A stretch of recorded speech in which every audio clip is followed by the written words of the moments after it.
17 साल से मुख्यमंत्री कौन थे? 17 साल से मुख्यमंत्री दूसरा देखा? 17 साल से इनकर बुधिया नहीं जग रहा था?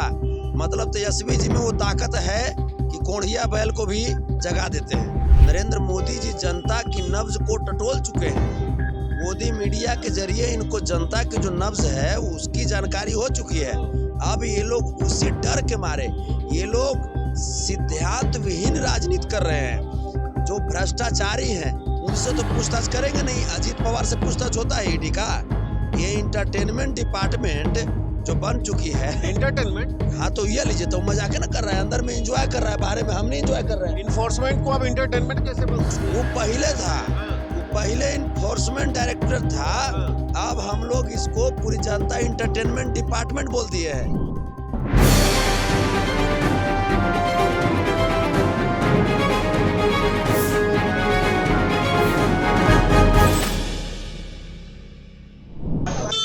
नमस्कार, आप देख रहे हैं पटना प्राइम और मैं हूं आपके साथ प्रिंस कुमार। मैं अभी ईडी कार्यालय के गेट पे मौजूद हूं जो पटना स्थित ब्रांच है। आप देख सकते हैं, जैसा कि कल की बात करें तो कल राजद सुप्रीमो लालू प्रसाद यादव से लगभग 8 से अधिक घंटे तक पूछताछ जारी रही। और आज की हम बात करें तो बिहार के पूर्व उप मुख्यमंत्री तेजस्वी यादव से आज पूछताछ करनी है, जिसके लिए तेजस्वी यादव कुछ ही समय के उपरांत यहाँ पे पहुँचने वाले हैं।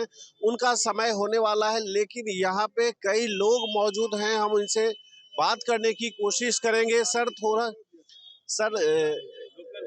थोड़ा सा बताएंगे, जो आज पूछताछ सर तेजस्वी यादव के साथ होनी है उस पर क्या कहेंगे? ये सरासर जुल्म है, अन्याय है, अत्याचार है, इसके अलावा कुछ नहीं। जो लोग भाजपा में चले जाते हैं, 2.25 लाख करोड़ का जिन पे घोटाला का प्रधानमंत्री कहते हैं कि देश का सबसे बड़ा घोटालेबाज है अजीत पवार, 2 दिनों के अंदर वो भाजपा में चले जाते हैं तो उनको उप मुख्यमंत्री बनाया जाता है। और यहाँ पर जिस तरह से प्रताड़ित किया जा रहा है, उनको लग रहा है कि इतने बड़े महागठबंधन के बावजूद हम बिहार की सरजमीन पे टिकने वाले नहीं हैं। नीतीश कुमार जी को साथ में ले लिया, फिर भी उनको लगता है कि हम टिकने वाले नहीं हैं।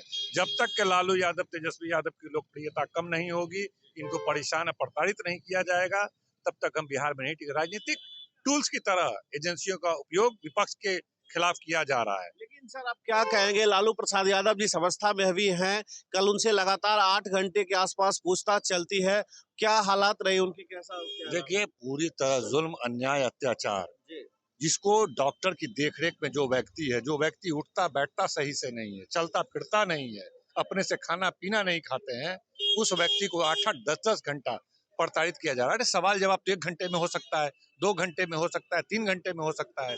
जिस तरह से लगातार इन लोगों ने 12-12 घंटे किया है, तो ये एक तरह से ये झुकाना चाहते हैं कि किसी भी कीमत पर भाजपा और मोदी की चरण में आ जाओ, उसके शरण में आ जाओ, बकस देंगे। जिस तरह अजीत पवार को बकस दिया, तमाम वैसे लोगों पर जिस पे बड़े बड़े घोटाले के आरोप लग रहे थे, सबको अपने साथ मिला लिया। उसी तरह ये चाहते हैं विपक्ष के तमाम लोगों को इतना प्रताड़ित करो कि सब उनके शरण में आ जाए। लेकिन आज तेजस्वी यादव की पूछताछ होनी है सर, आज क्या लगता है, संभावनाएं क्या हो सकती है? आज गिरफ्तारी की भी संभावनाएं लग रही है या क्या? ऐसा कुछ नहीं है। कुछ सवालात, कुछ जवाब, प्रताड़ित करना है और क्या है। छवि को बिगाड़ना है, प्रताड़ित करना है। बिहार की जनता सब जान रही। केस कब का है? 2004 का ये मामला है। 2004 में तेजस्वी यादव जी की उम्र कितनी थी? 12-13 साल, 14 साल। वो तो स्कूल के छात्र थे। लेकिन इसी पे सम्राट चौधरी कह रहे हैं कि अगर उस उम्र में थे तो उस उम्र में करोड़ों की संपत्ति उनके नाम कैसे हो गई? ये तो क्या किसके नाम नहीं होता है? किसके नाम नहीं होता? पिताजी के संपत्ति में हिस्सा सबका हो जाता है, पिताजी के संपत्ति में सबका हिस्सा होता है। ये कोई भ्रष्टाचार का मामला नहीं बनता है। तो ये सब प्रताड़ित किया जा रहा है और राजनीति से प्रेरित होकर किया जा रहा है, जांच एजेंसी का दुरुपयोग किया जा रहा है। तो अभी आप सुन रहे थे जिस तरीके से अपनी बात ये लोग रख रहे थे, लेकिन हम यहाँ पे हमारे साथ संतोष रेणु जी भी हैं, हम इनसे भी बात करेंगे। संतोष जी, क्या लग रहा है आपको? कल लालू यादव के साथ लगातार 8 घंटे से अधिक पूछताछ चली, फिर आज तेजस्वी यादव आ रहे हैं, क्या कहेंगे आप? जैसे एनडीए वाले पूरी ताकत लगा रहे हैं कि किसी तरीके से देशवासियों को हरा दिया जाए। देशवासियों को हरा दिया जाए?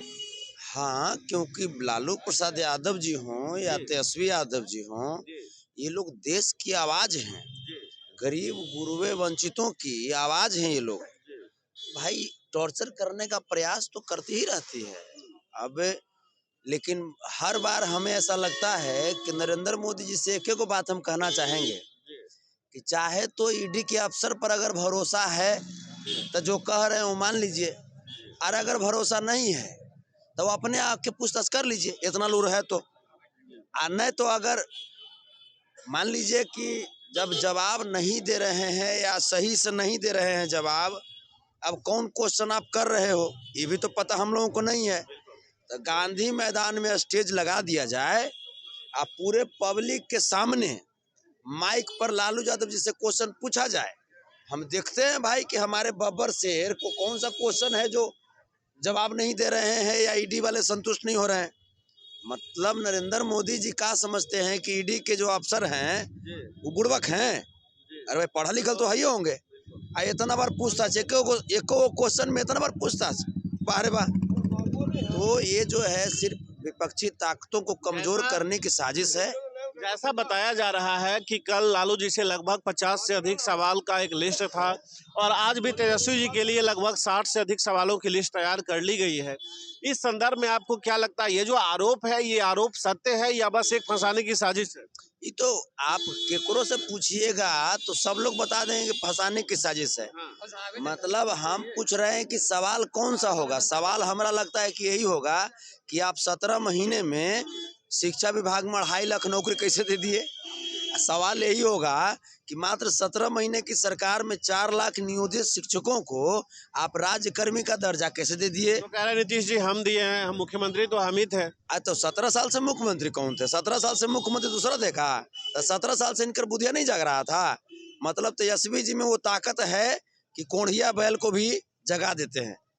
तो ये जो सारा जो प्लान किया जा रहा है, चाहे वो यहाँ लालू प्रसाद यादव जी को परेशान करने के प्लान हो, तेजस्वी जी को परेशान करने के प्लान हो, रांची में हेमंत सोरेन जी को परेशान करने के प्लान हो, ये कोई आज की प्लान नहीं है। नरेंद्र मोदी जी जनता की नब्ज को टटोल चुके हैं। गोदी मीडिया के जरिए इनको जनता की जो नब्ज है उसकी जानकारी हो चुकी है। अब ये लोग उसी डर के मारे ये लोग सिद्धांत विहीन राजनीति कर रहे हैं। जो भ्रष्टाचारी हैं उनसे तो पूछताछ करेंगे नहीं। अजीत पवार से पूछताछ होता है ईडी का? ये इंटरटेनमेंट डिपार्टमेंट जो बन चुकी है। एंटरटेनमेंट? हाँ तो ये लीजिए, तो मजाक ना कर रहा है, अंदर में एंजॉय कर रहा है, बाहर में हम नहीं एंजॉय कर रहे हैं। इन्फोर्समेंट को अब इंटरटेनमेंट कैसे बन सकता है? वो पहले था, वो पहले इन्फोर्समेंट डायरेक्टर था। अब हम लोग इसको पूरी जनता इंटरटेनमेंट डिपार्टमेंट बोल दिए हैं। वो अपन काम करता है, हम नहीं अपन काम करते हैं। नरेंद्र मोदी जी अपन काम कर रहे हैं, विदेश घूमते हैं, करने घूमते हैं, कहाँ घूमते हैं। हाँ, तेजस्वी जी अपना काम नहीं बल्कि जनता का काम कर रहे थे। और यही बात से एनडीए वालों को, जुमलाबाजियों को चिढ़ है। तो भाई परेशान तो करबे ना करेगा। जो देश की आवाज को मजबूत करेगा वो उसको हमेशा परेशान किया जाता है। कोई नई बात नहीं है। अब हम इसको इंटरटेनमेंटे मानते हैं। जैसे कैसे कोरोना में बोले थे मोदी जी कि कोरोना आया है, फिर बोले कि हल्का खांसी होगा तो समझ लेना कि कोरोना है। तो हम लोग भी जान रहे हैं कि हल्का फुल्का ये आते रहता है, जाते रहता है। इस सब कोई दावा वो नहीं है। इस सब ऐसी झूठ का पुलिंदा है मोदी जी। तो अभी आप संतोष रेणु जी को सुन रहे थे और लगातार देख सकते हैं आरजेडी समर्थकों की यहाँ पे लंबी भीड़ दिखाई दे रही है। बड़ी संख्या में आरजेडी समर्थक यहाँ पे दिख रहे हैं। और साथ ही साथ यदि हम बात करें तो कुछ समय में तेजस्वी यादव खुद भी यहाँ पे आएंगे और उनसे पूछताछ पुनः चलेगी। बात सुरक्षा की करें तो आप अंदर का नज़ारा हम आपको दिखाएंगे। अंदर आप देख सकते हैं सुरक्षा भी पूरी तरह से तैनात कर दी गई है।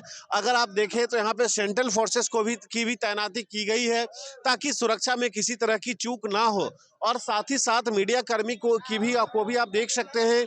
यहाँ पे मीडिया कर्मी भी बड़ी संख्या में दिखाई दे रहे हैं। सारे मीडिया कर्मी लोग यहाँ पहुँच चुके हैं और बस कुछ ही समय में तेजस्वी यादव यहाँ पहुँचेंगे और उनसे पूछताछ का सिलसिला का शुरुआत होगा। तो चलिए फिलहाल अभी बने रहिए पटना प्राइम के साथ। आगे अपडेट मैं बहुत जल्द आपके साथ लेकर आऊँगा। अभी के लिए इतना ही, नमस्कार।